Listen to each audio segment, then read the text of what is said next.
Ang mukhang perpektong buhay ng modelong ito ay nagtapos sa karumal-dumal na paraan. At ang salarin ay ang sarili niyang mabait kunong mister na isa naman talagang halimaw. Magandang araw at welcome mga kakwentuhan. Sa mga taong mahilig sa mga true stories, true crime at kakaibang kwento, please subscribe and i-turn on ang notification bell para lagi kayong updated sa ating mga video. Simulan na natin ang kwento. Ang Switzerland ay isang bansang matatagpuan sa west central na bahagi ng kontinente ng Europe.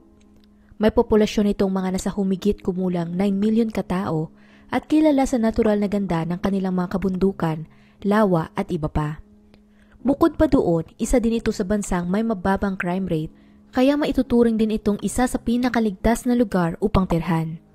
Gayunpaman, hindi ibig sabihin nun wala ng masasamang tao sa kanilang bansa. Dahil sa katunayan, noong buwan ng Pebrero taong 2024, isang kagimbal-gimbal na krimen ang bumulabog sa kanilang mapayapang lugar. Nang buwan na iyon, isang babae ang natagpuang patay sa tirahan nito sa Binningen, malapit sa Basel. Ang biktima ay obvious na dumanas ng brutal na pagkamatay base sa kalagayan ng kanyang katawan. Kalaunan, kinilala nila ito bilang ang 38 years old na babae na nagngangalang Kristina Joksimovic. Isa itong sikat na modelo na naging dating finalist din sa Miss Switzerland kaya medyo familiar na ang karamihan sa kanya. Taong 2003, nanalo siya sa Miss Northwest Switzerland pageant at noong 2008, doon naman siya naging finalist sa Miss Switzerland competition. Pagkakuha niya ng sapat na karanasan, nagtayo ito ng sariling negosyo na tinawag niyang catwalk coach kung saan siya ay nagtuturo paano maging isang modelo sa mga taong nangangarap na pumasok sa parehong industriya. My name is Christina, the catwalk coach, and I'm preparing Natalie for her big show. Let's start with the first pose.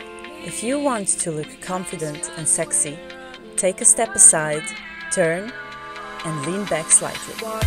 Inilalarawan ito ng mga nakakakilala sa kanya bilang isang babaeng may mataas na pangarap sa buhay, masayahin at busilak ang kalooban.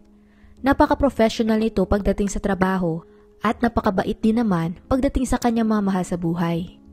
Habang nagiging matagumpay pa ang kanyang karera, lumago din ang kanyang buhay pag-ibig. Di tumagal, may nakilala itong isang lalaking nagpatibok ng kanyang puso na inibig niya rin ng lubusan. Si Thomas ay isang matagumpay na negosyante na may malinis din namang reputasyon.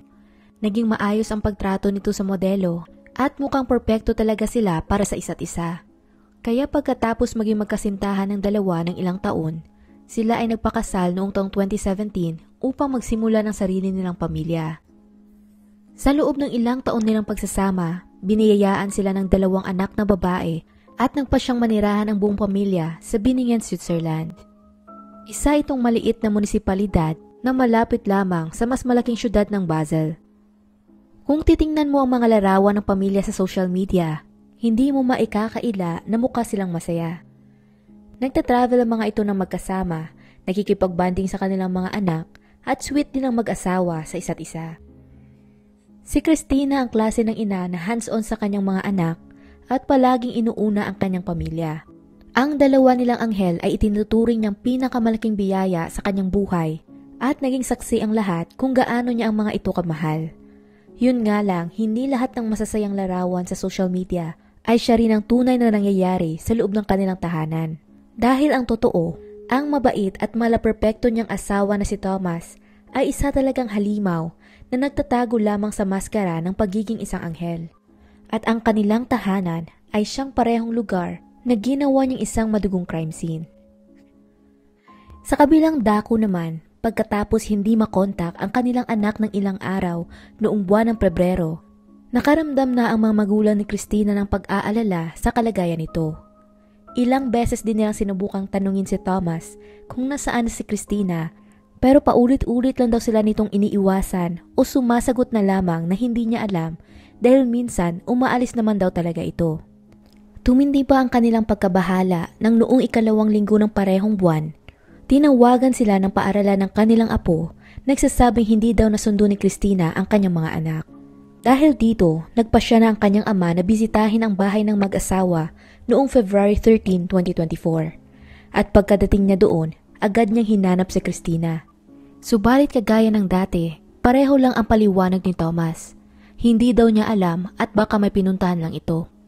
Sa ilang oras na nasa loob siya ng bahay, umakto lamang ng normal si Thomas, nakikipag-usap sa kanya at nagluto pa ng hapunan para sa lahat. Gayunpaman, hindi daw nito maiwasan na kutuban na parang may mali. Habang nasa bahay ng anak, nagdesisyon itong mag-ikot-ikot sa buong property at tuunan niya napansin ang kulay gold na buhok sa isang basurahan sa loob ng laundry room. Nang sinuri niya kung ano iyon, tuunan niya na-discovery na ulo ito ni Christina. Agad siyang natakot pero nakakaramdaman ng matinding emosyon. Nagpa siya itong hindi magpanik para sa kanyang kaligtasan at para na rin sa kaligtasan ng kanyang mga apo na naglalaro lamang sa kabilang kwarto. Dahil doon, muli itong bumalik kasama ng mga bata at umakto din na parang walang nangyari hanggang sa matapos ang gabi. Nang pinatulog na ni Thomas ang mga bata, agad na rin itong nagpaalam. Nagpapaliwanag na susunduin pa niya ang ina ni Christina at uuwi na rin sa kanilang bahay. Pagkarating niya sa garahe ng kanilang tahanan, doon na ito nagsisigaw at humingi ng tulong sa isang estranghero, nagsasabing kailangan nilang tumawag ng pulisya. Nang parehong araw, agad namang rumisponde ang mga otoridad sa tahanan ni Thomas at pagkakita pa lamang nila ng bangkay, alam na ng mga detective na hindi lamang iyon simpleng pagpatay. Sa isinagawang otopsiya sa natitirang katawan ng biktima, napag-alaman nilang ito ay pinatay sa pamamagitan ng pagsakal. Pagkatapos noon, saka pinagputol-putol ng salarin ang kanyang katawan gamit ang jigsaw, garden shears at kutsilyo. Ngunit hindi lamang iyon ang kanyang sinapit. Nang natapos ito doon, kinuha naman ng suspect ang iilang bahagi ng katawan ni Christina upang ilagay sa blender at pagkatapos, iniwan iyon sa isang chemical solution para tunawin.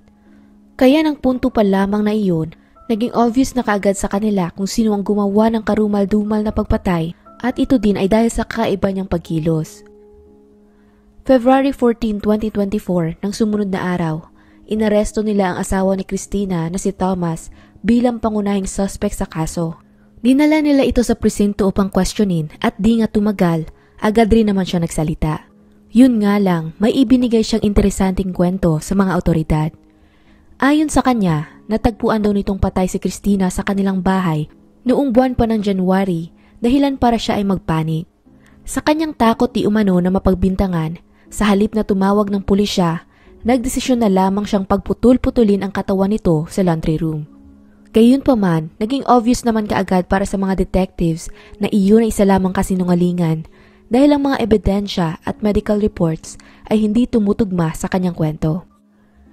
Dumating ang buwan ng Marso, muling binago ni Thomas ang kanyang salaysay. Nang pagkakataong iyon, sinabi naman ito na totoong pinatay niya si Christina, subalit self-defense lang daw ang nangyari. Inatake di umano siya nito kaya natakot siya para sa kanyang buhay. Dagdag pa niya, dati na raw siyang inatake ni Christina gamit ang kutsilyo.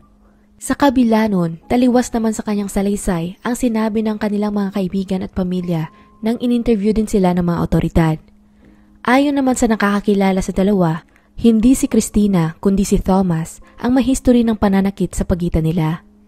Marami din ang nagpatunay na may pagkakataon pa nga daw na nakita nila itong bayolenteng itinulak si Christina sa pader habang hinahawakan ito sa leeg. Bukod pa doon, dati na rin niya itong sinakal. Sa katunayan, may ilang beses na din pala na nagpatawag si Christina ng pulis sa kanilang tahanan dahil sa pagrereklamo ng domestikong karahasan. Kaya doon pa lamang, makikita mo na hindi na bago ang pagiging bayolente ni Thomas. Sa mga sumunod na buwan, habang binubuo ng prosekusyon ang kaso laban kay Thomas, sinubukan naman itong magpiyansa upang makalabas sa kulungan. Buti na lang, dininay ng korte ang kanyang hiling. Pagbabahagi pa nga ng pulisya, nagpapakita daw ito ng malakas na enerhiya ng isang kriminal. Wala siyang ipinakitang pagsisisi sa kanyang ginawa o awa man lang sa kanyang asawa. Samantala, ang mga abogado naman ni Thomas ay naghanda din para sa kanyang depensa. Plano ng mga ito na mag-plead ng not guilty sa korte by reason of insanity. Balak nilang gamitin o patunayan na siya ay may sakit di umano sa pag-iisip upang palabasin na hindi niya sinasadya ang pagpatay. Pero kung iisiping mabuti, kung totoong hindi niya iyon plinano, bakit niya pa kailangang pagputol-putulin ang katawan ni Christina? Bakit niya pa kailangan itong i-blender at pagkatapos ay tunawin ang katawan nito sa isang chemical? Hindi ba nagpapakita lamang iyon na may balak talaga siyang itago o pagtakpan ng ginawa niyang krimen? Na ang ibig sabihin, alam niya na ang kanyang kilos ay mali at na maaari siyang makulong. Ayon pa nga sa prosekusyon, ang pagputol-putol sa katawan ng isang tao ay hindi madaling gawain. Sa katunayan, nangangailangan ito ng matinding effort at oras. Doon pa lamang nagpapahiwatig na daw ito na siya ay hindi basta-basta nababaliw o wala sa katinuan. Ang Switzerland ay isa sa mga bansang walang death penalty, kaya para sa mga kasong katulad ng murder o di naman kaya ay homicide, ang pinakamataas na parusang maaaring makuha ng salarin ay habang buhay na pagkakakulong o di naman kaya ay pagkabilanggo ng hindi bababa sa 10 taon. Ito rin ang inaasahan ng pamilya at mga kaibigan ni Christina na matanggap sana ng parusa ni Thomas kung sakaling matapos na ang paglilitis ng kaso. Pagkatapos na nangyaring nakakalungkot na trahedyang ito, maraming tao at komunidad ang nagluksa para sa pagkamatay ni Christina. Maging ang dating Miss Switzerland na si Christina Rigozzi ay nagpahayag din ng kanyang pagkagulantang dahil sa balitang pagpatay sa kanyang kaibigan. Pagbabahagi pa niya, ang nangyari ay sadyang nakakakilabot at hanggang ngayon parang hindi pa rin ito makapaniwala. Iniisip din daw niya kung ano na ang kalagayan ng naiwang 2 bata. Dagdag pa nito, si Christina ay hindi lamang maganda kundi ito ay isang babaeng may busilak na kalooban. Sa kasalukuyan, napunta na ang kustodiya ng 2 bata sa mga magulang ni Christina at kahit patuloy pa rin silang nagluluksa sa pagkawala nito, nangangako naman silang hindi sila titigil hanggat hindi pa pinagbabayaran ni Thomas ang ginawa nito sa kanilang anak. Umaasa din silang makakamit nila ang hustisya sa huli, lalo na para kay Christina. Si Christina Joksimovic ay hindi lamang isang inspirasyon sa mga nagnanais maging modelo, kundi isa rin itong mabuti at mapagmahal na ina. Kagaya ng karamihan, nangarap lang din naman ito ng masayang pamilya at buhay, pero nagkamali nga lang siya sa pinili niyang lalaki. Dahil si Thomas ay hindi naman talaga isang kagalang-galang na tao na may magandang reputasyon. Siguro sa mata ng publiko, pero sa likod ng mga pinto, isa lang siyang bayolenteng lalaki na inaabuso ang kabaitan ng kanyang asawa. Isa itong matatawag mo na narcissist na wala naman talagang concern o pagmamahal sa kanyang pamilya. Dahil ang tanging tao lang na totoong mahalaga sa kanya ay ang kanyang sarili. At hanggang dito na lang ang kwento natin para sa araw na to. Anong masasabi ninyo sa kaso? Kung nagustuhan nyo ang video na ito, maaari mong i-check ang ating channel para sa iba pang mga kwento. Muli, salamat sa inyong pakikinig at hanggang sa susunod mga kakwentuhan.